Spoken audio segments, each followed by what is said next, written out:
बाळासाहेब ठाकरेंच्या जयंतीनिमित्त आज शिवसेनेचे 2 मेळावे। ठाकरेंच्या शिवसेनेचा अंधेरीत मेळावा तर शिंदेंच्या शिवसेनेचा बीकेसी मैदानावर मेळावा। कोण गाजवणार सभेचं मैदान? बाळासाहेबांमुळे अयोध्येत राम मंदिर उभं राहिलं। बाळासाहेब ठाकरेंना भारतरत्न पुरस्कारानं सन्मानित करावं, खासदार संजय राऊतांची मागणी।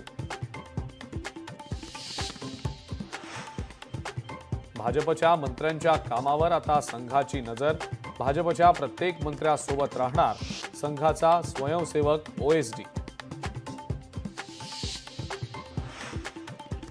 खंडणी प्रकरणातील वाल्मिक कराडचा जामीन अर्ज बिनशर्त मागे।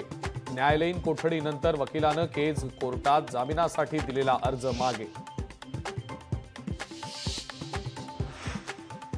बीडमधल्या आरोपींचे सीसीटीव्ही फुटेजेस माध्यमांना मिळतात, मग यंत्रणा त्यांच्यापर्यंत का पोहोचत नाहीत? धनंजय देशमुख यांचा संतप्त सवाल।